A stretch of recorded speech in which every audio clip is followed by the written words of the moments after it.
Monsieur le Président de l'Assemblée nationale, Monsieur le Président de la Cour constitutionnelle,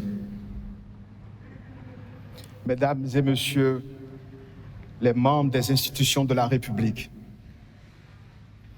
Mesdames et Messieurs les représentants du gouvernement étranger,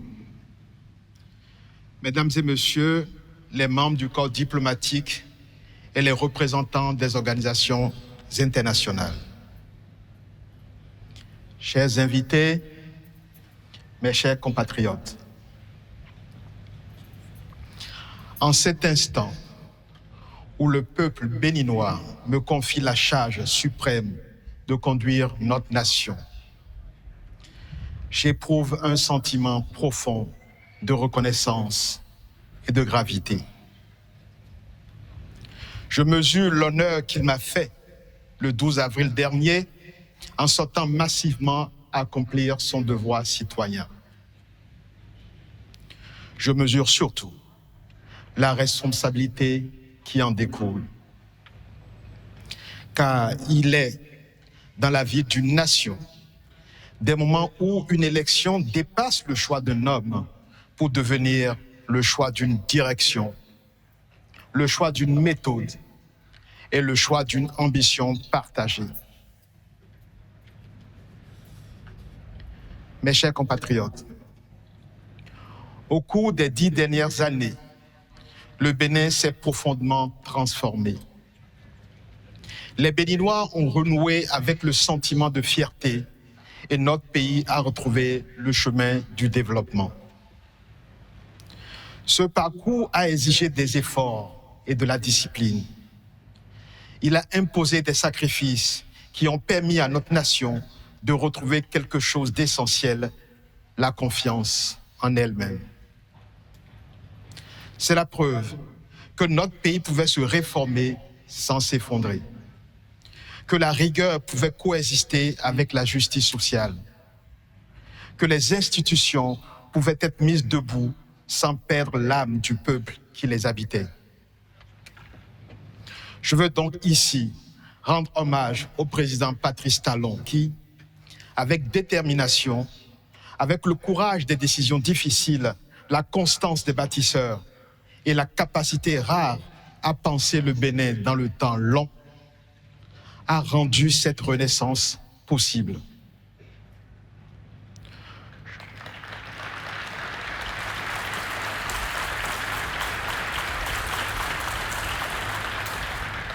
Je voudrais aussi rendre hommage à nos pères fondateurs, en particulier aux autres présidents qui se sont succédés à la tête du Bénin depuis l'avènement du renouveau démocratique en 1990.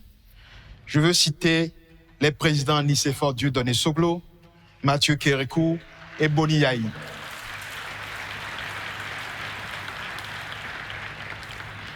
À leur suite à tous, je veux être le continuateur de la tradition de paix qu'ils ont instaurée au fil du temps et qui nous permet, malgré nos incompréhensions ponctuelles, de faire front pour relever le défi du développement.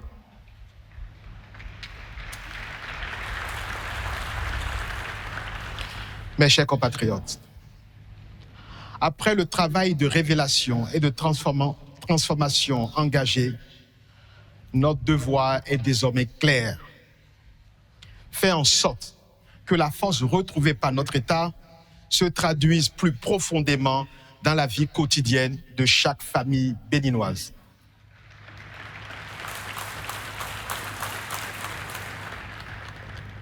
Notre économie a progressé, c'est une réalité. Mais nous savons tous qu'une croissance nationale n'a de sens que lorsqu'elle devient visible dans la vie ordinaire des populations. Lorsqu'un jeune trouve une opportunité dans son milieu de vie habituel. Oui, la croissance est encore plus perceptible lorsqu'une mère peut faire soigner son enfant sans craindre le coût des soins. Lorsqu'un agriculteur peut vendre sa production parce que la route est praticable. Lorsqu'une famille peut accéder à l'eau potable, à l'électricité, à un logement décent. C'est dire, le développement du Bénin doit se vivre dans chaque composante de la cité et dans chaque territoire de la République. Aux jeunes du Bénin qui refusent les fatalités anciennes et veulent réussir ici, chez eux, par leur travail, je veux dire ceci. Le Bénin croit en vous et il vous donnera les chances de réussir.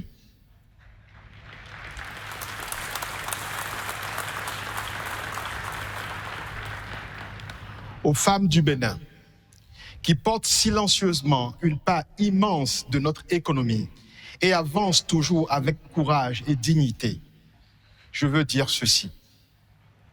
Votre accès au financement, à la propriété, à la protection sociale et aux responsabilités seront renforcés.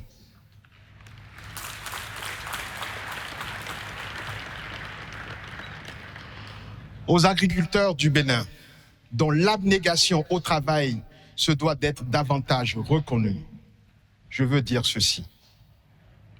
Vous aurez un meilleur accès à la mécanisation, aux semences adaptées, au financement pertinent et aux équipements de transformation de vos produits.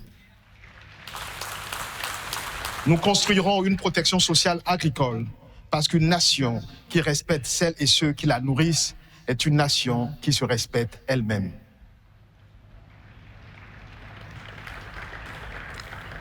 À notre diaspora, à ces femmes et ces hommes qui vivent loin de leur terre natale, mais dont le cœur demeure attaché au Bénin, je veux dire ceci. Le pays que nous bâtissons est aussi le vôtre. Et à celles et ceux que l'histoire a éloignés de cette terre il y a des siècles, fils et filles d'Afrique dispersés par la traite, je veux dire ceci. Le Bénin sera toujours là, maison de retour. Notre porte demeure ouverte et notre mémoire fidèle.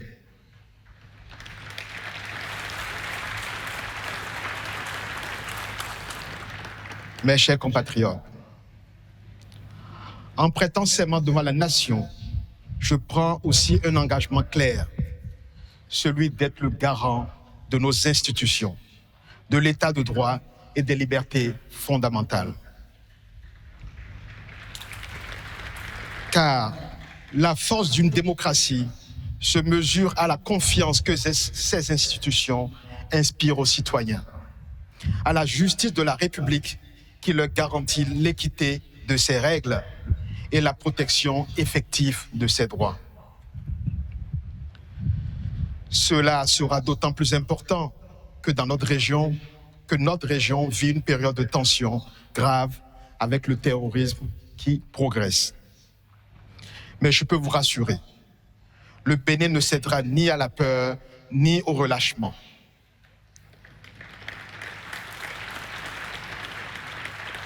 L'État sera ferme face à tout ce qui menace notre cohésion et notre sécurité. Nous continuerons d'investir dans nos forces de défense et sécurité. Et surtout, nous allons également construire la sécurité par la poursuite du développement des services sociaux de base, l'offre d'opportunités économiques locales et le maintien de la présence effective de l'État partout sur le territoire. Il en sera ainsi, car notre sécurité est notre unité, et notre unité est notre force. Mes chers compatriotes, avec nos pays voisins, nous mettrons un accent particulier sur l'approfondissement de la coopération régionale. Le Bénin continuera d'agir pour la stabilité, le dialogue et le respect. À nos pays frères d'Afrique et d'abord à nos voisins de la sous-région, dont je veux saluer ici la présence à nos côtés, tant elle nous réjouit. Je veux renouveler le message de fraternité du peuple béninois. Ma conviction est que, dans une sous-région confrontée au péril terroriste, nous sommes condamnés à travailler ensemble. Je veux donc réitérer la disponibilité du Bénin à agir de concert avec eux pour venir à bout de ce fléau. Je veux leur dire ma conviction qu'ensemble avec eux, nous pouvons bâtir une Afrique puissante en faisant nos propres choix d'orientation. Nos propres choix d'orientation stratégique et surtout en veillant à leurs bonnes exécutions. À nos partenaires internationaux, ceux qui nous soutiennent dans cette démarche, je veux dire que le Bénin demeurera fidèle à ses engagements et attaché à des partenariats fondés sur le respect mutuel, la confiance et l'intérêt partagé. Le Bénin restera ouvert au monde sans jamais s'éloigner de lui-même.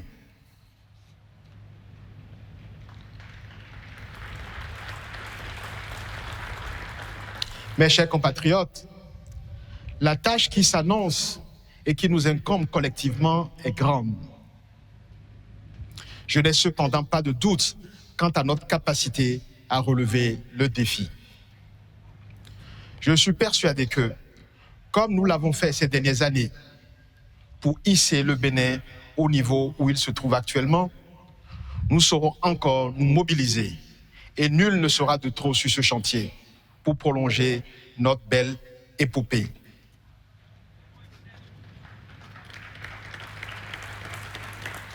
Je connais les attentes immenses qui accompagnent ce mandat. Je connais aussi les impatiences et parfois les inquiétudes de certains d'entre vous. Je veux prendre devant la nation un engagement simple. Je servirai le Bénin avec intégrité, avec courage et avec constance.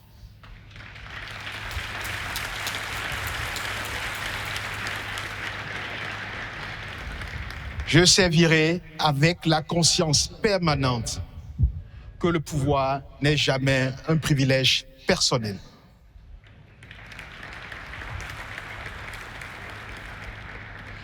Que le pouvoir est une responsabilité devant le peuple et devant l'histoire.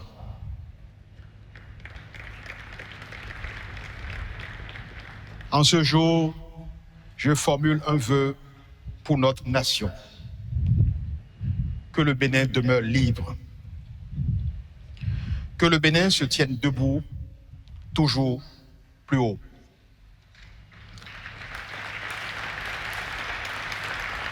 Et qu'ensemble, nous allions plus loin. Vive la République, vive le Bénin. Je vous remercie.